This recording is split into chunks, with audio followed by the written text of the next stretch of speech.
전체 말씀 1절부터 6절까지 말씀인데요. 시편 150편 말씀을 우리 1절부터 천천히 읽어나가겠습니다. 1절입니다.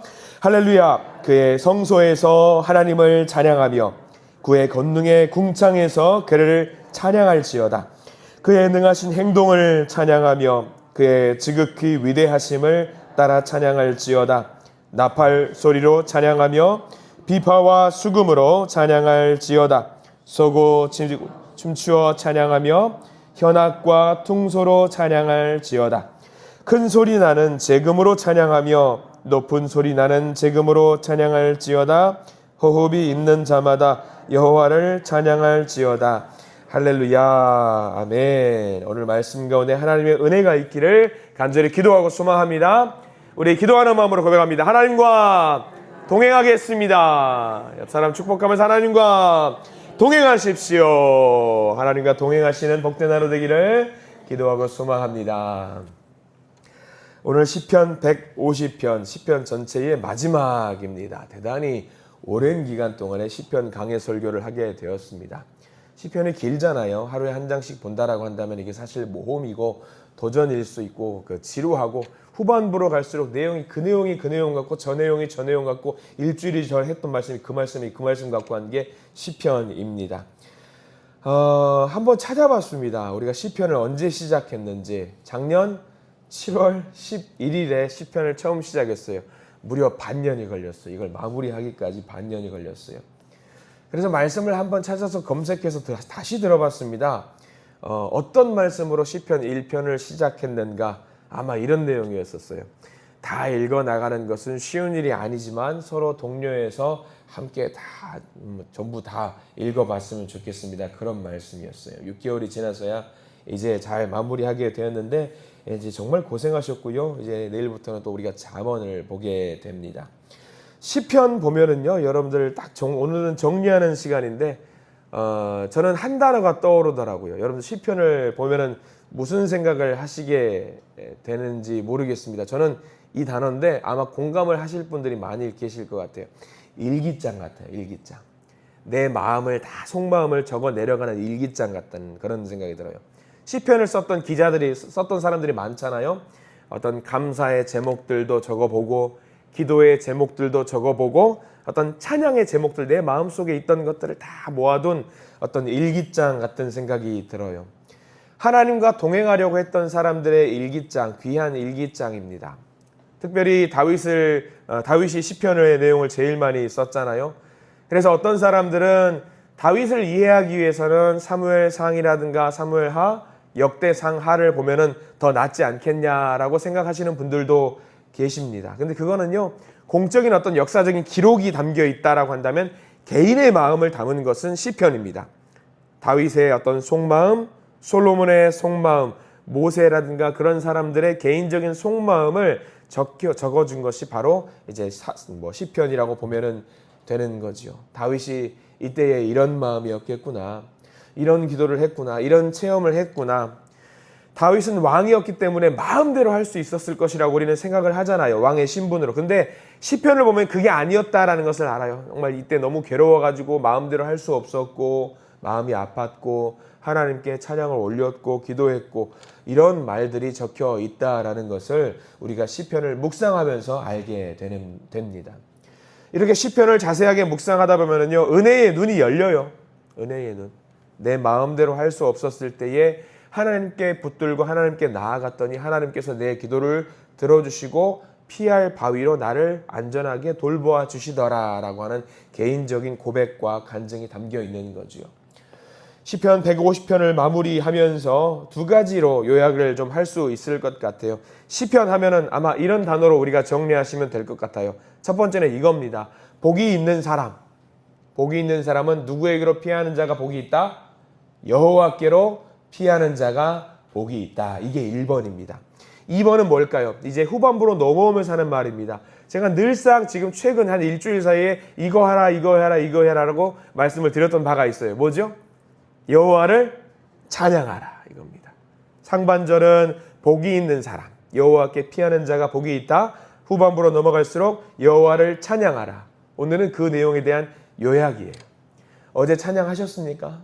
오늘 찬양하시면 됩니다. 찬양의 삶을 살아내면 됩니다. 가끔 우리는요, 여러분들 찬양이 어렵다라고 생각하실 필요가 없어요.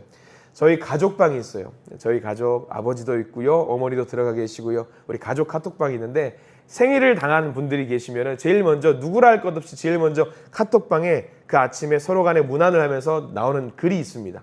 무슨 글을 쓰냐면요, 찬양하라 라는 글이 나와요. 생일을 당한 그 사람을 찬양하라, 그런 이야기를 하거든요. 높여주고 박수 쳐주고 축하해줘라고, 그런 의미가 되는 것 같아요. 우리가 찬양을 너무 어렵게 생각하는 것 같아요. 어떤 대상을 높이는 거거든요. 높이는 거.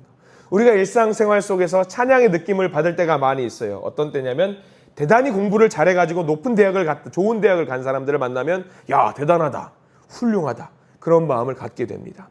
기도를 했어요. 열심히 기도했는데 처음에는 방언이라든가 어떤 뜨거운 통성 기도를 못했던 분이 마음에 뜨거운 감동이 있어가지고 성령의 체험으로 어떤 통성 기도를 자신 있게 하는 사람을 보면 어떤 마음이 드냐면 야, 대단하다, 훌륭하다, 잘했다. 또는 세상 속에서 놀라운 능력이 있다거나 기술들이 있는 사람, 외국어를 자유롭게 구사하는 사람을 보면 어떤 생각이 듭니까? 와, 대단하다, 와, 놀랍다, 탄성이 나오죠. 탄성이 나오는 게 바로 찬양이에요. 세상 사람들을 두고도 우리는 그렇게 탄성을 자아내는데, 여러분들 하나님 어떠세요? 하나님 사람을 지으시고 인도하시고 돌보시고 나를 지키시고 살피시고 능력이 많으시고 못할 것이 없으시고, 이런 하나님 보면은 여러분들 무슨 생각 드셔요? 탄성이 절로 나오지 않습니까? 탄성이 절로 나오면 그 다음에 우리의 입으로 무슨 말이 나오냐면 찬양의 소리가 나와요. 노래가 나옵니다. 아, 찬양해야지, 찬양하자, 말할 필요 없어요. 놀라운 것을 보면은 찬양이 절로 나옵니다. 그래서 1절 말씀, 오늘 시편 150편 1절 말씀에서 그래, 시편을 마무리하게 되지만 찬양하자라는 이야기가 끝까지 나오는 게 여기 나와 있어요. 우리 1절 말씀 같이 한번 다시 읽어볼래요? 시작. 할렐루야, 그의 성소에서 하나님을 찬양하며 그의 권능의 궁창에서 그를 찬양할지어다. 여기 보면은 성소에서 하나님을 찬양하래요. 성소는 어디죠? 예배당이잖아요. 예배 드리는 곳이. 예배 드리는 곳에서 하나님을 찬양하자, 찬양하자, 기도하자, 말씀 보면서 하나님께 예배 드리자, 기뻐하자. 이게 찬양하자라는 거예요. 근데 1절에는 특징이 있습니다. 성소에서 하나님을 찬양하는 사람, 성소에서 하나님을 찬양하는 대상은 누구냐면은 사람이잖아요. 근데 하나 더 나아가서 권능의 궁창에서 그를 찬양할지어다. 권능의 궁창은 어딜까요? 하나님 나라예요. 하나님 나라에서 천군 천사들도 하나님을 찬양하고 미리부터 하나님 나라에 가 있는 사람들도 있을 겁니다. 그 모든 사람들이 함께 모여서 찬양하라. 우주 만물 모든 존재가 하나님을 찬양하라는 겁니다. 여러분 그림 한번 그려보세요. 모든 존재들이 모여서 하나님을 찬양하는, 얼마나 대단한 그림이 그려질까요? 근데 여러분 그거 아십니까? 그 축소판, 모든 존재가 하나님께 찬양하는 그 축소판이 어디냐면 바로 여기예요. 우리가 그걸 알아야 돼요. 바로 이 자리예요. 바로 우리가 드리고 있는 이 예배의 자리가, 그 조그맣게 축소시켜 놓은 자리가 바로 이 자리예요. 그 존재들이 모두 하나님을 정말 뜨거운 마음으로 하나님만을 생각하면서 찬양하면은요, 얼마나 아름답겠어요. 근데 그 축소판이 여기예요. 그러니까 우리가 그냥 찬양해서는 안 되는 거예요. 정말 기쁜 마음으로 하나님을 찬양해야 되는 거죠. 그 하나님께서 어떤 힘을 갖고 계시는지 2절 말씀에 나와 있어요. 2절 보실래요? 시작. 그의 능하신 행동을 찬양하며 그의 지극히 위대하심을 따라 찬양할지어다. 능하신 행동을 찬양하며 위대하심을 찬양할지어다. 이거를 옛날 어른들은 이렇게 말씀하시더라고요. 신묘막측이라는 말을 쓰세요. 정말 신기하고 놀라운 능력을 갖고 계신 하나님. 전에 이런 집사님 한번 만난 적이 있습니다. 목사님, 제가 생각하지도 못했었는데 하나님이 기도했더니 제 고민을 해결해 주셨습니다. 아마 이런 경험들 다들 있으실 거예요. 뭐냐면 고3 수험생을 둔 엄마 집사님이셨어요. 기도로 준비했대요. 그 아들도 기도로 대학을 준비했대요. 하나님, 이 대학을 가서 하나님께 영광 올릴 수 있는 그런 일을 하기를 원합니다. 그 아들도 준비했고요. 그 엄마와 가족 모두가 기도로 정말 열심히 준비를 했대요. 어떤 대학의 특정한 학과를 가려고 했었어요. 어렵지 않게 합격을 할 수 있을 것 같은 실력이었답니다. 성적을 갖고 있었어요. 근데 떨어졌어요. 선생님들도 당연히 너는 거기는 갈 수 있지라고 생각하면서 지원을 했는데 떨어졌어요. 근데 어떤 마음으로 그 대학을 준비했다고 했어요? 하나님께 영광 돌리려고 기도하는 마음으로 기도하면서 새벽 제단을 쌓아가면서 기도했대요. 근데 떨어졌어요. 어떨 것 같아요? 그 가정이. 울고 불고 난리가 났대요. 너무 힘들었대요. 그 일주일 사이가 너무 힘들었대요. 하나님 이게 뭐예요? 하면서 정말 눈물 흘리면서 이게 뭐예요? 했대요. 하나님께 영광 돌리려고 했는데 왜 이게 뭐예요? 중고등부 예배를 들어와서 그 학생한테 그랬어요. 울며 불며 하고 있는데 하나님께 영광 돌리면서 이거 준비했는데 야, 너 다른 걸로도 하나님께 영광 돌릴 수 있어. 왜 꼭 거기 해야 돼? 그거 혹시 너 생각 들어있는 거 아니니? 너의 욕심 들어가 있는 거 아니니? 아니에요! 그러면서 막 토라지면서 그랬었는데 며칠 뒤에 집사님께 연락이 왔어요. 목사님, 다른 대학에서 연락이 왔어요. 아, 그래요? 대학을 이제 어떻게 원하는 공부할 수 있게 되었어요? 목사님, 더 좋은 대학으로 가게 됐어요. 무슨 일이에요? 아, 먼저 좀 어려운 대학은 이건 어려울 거라고 생각하고 그냥 모험 삼아 지원한 학교가 있었는데 거기 예비 합격이 2번이었어요. 예비 합격으로. 근데 먼저 지원했던 애들이 다른 대학 가는 바람에 더 좋은 대학으로 가게 됐어요. 그러면서 너무 기쁜 마음으로 전화하더라고요. 집사님 일주일 전에 저 붙들고 우셨잖아요. 그랬어요. 그러면서 그 집사님이 말씀하시더라고요. 목사님, 신묘막측이 뭔지 알겠어요. 이제서 알겠어요. 제가 여쭤봤죠. 집사님, 만약에 떨어지셨고 만약에 아드님이 우리 누구누구 군이 재수하면은 그거는 신묘막측 아니에요? 물어봤어요. 제 감사의 기도의 제목이 헌금으로 올라왔더라고요. 제목 뭐라고 써있냐면 하나님 죄송해요. 그러면서 그 집사님이 일주일 뒤에 금요기도에 나와가지고 기도를 막 열심히 하시더래요. 울면서 감사합니다, 감사합니다 기도했더래요. 그 아들도 나와서 기도했더래요. 근데 그 아들한테 기도 끝나고 물어봤어요. 왜 이제 좀 마음이 후련하냐? 이제 하나님께 진짜로 영광 돌려야겠다. 너 하나님 너 제대로 이쁘게 보신 것 같다 라고 하니까 목사님 저 기도하는데 음성이 좀 들리는 것 같아요. 어떤 음성? 모르겠어요. 근데 이런 음성 같았어요. 이거 제 말 아니에요. 그 학생의 말이에요. 쫄았냐? 쫄았냐? 그 말이 들리는 것 같아. 기도하면서 내내 또 웃고 울고 그러면서 그 학생도 하나님의 섭리를 느꼈다라고 하는 거예요. 그 길을 알 수가 없대요. 도무지 모르겠대요. 어떻게 해야 될지. 지금 열심히 공부하고 있을 거예요. 다만 그거는 알겠더라는 거죠. 그 과정 가운데, 기도하는 과정 가운데, 찬양하는 과정 가운데 하나님의 섭리와 손길을 보면은요, 탄성이 절로 나온다라는 거예요. 그 입에서 찬양이 절로 나올 수밖에 없다라는 거예요. 여러분들 이런 경험들 다들 있으실 거 아닙니까? 내 입에서 찬양이 내가 안 하고 싶어도 그냥 목소리 조용히 묵상 기도하고 싶어도 절로 찬양이 나오는 그런 이야기들 아마 우리 성도님 다 모아놓고 그런 이야기 쓰면은요 책으로 몇 권은 나올 거예요. 분명히 그럴 겁니다. 그런 것들을 생각하면 어떻습니까? 우리 하나님 정말 능력이 많고 위대한 분 아니십니까? 찬양해야죠. 근데요 그 모든 이야기들을 다 모아놓고 책으로 만드는 거 다 떠나서 아마 이거 한 가지만 생각해도 아마 찬양이 절로 나올 거예요. 뭐냐면은요, 우리 하나님께서 그 위대하신 능력으로 저와 여러분들을 구원하셨다라는 사실입니다. 여러분, 그거 하나만 가지고도 우리는요, 하나님을요, 찬양하지 않을 수 없어요. 그래서 이 찬양을 다 모아놓고 다 꾹꾹 눌러 담아가지고 그 요약을 하는 게 딱 한 절로 요약이 되거든요. 그게 여러분들 뭔지 아세요? 150편 6절 말씀이 아마 저와 여러분들의 고백일 겁니다. 우리 6절 말씀 한번 해볼까요? 시작.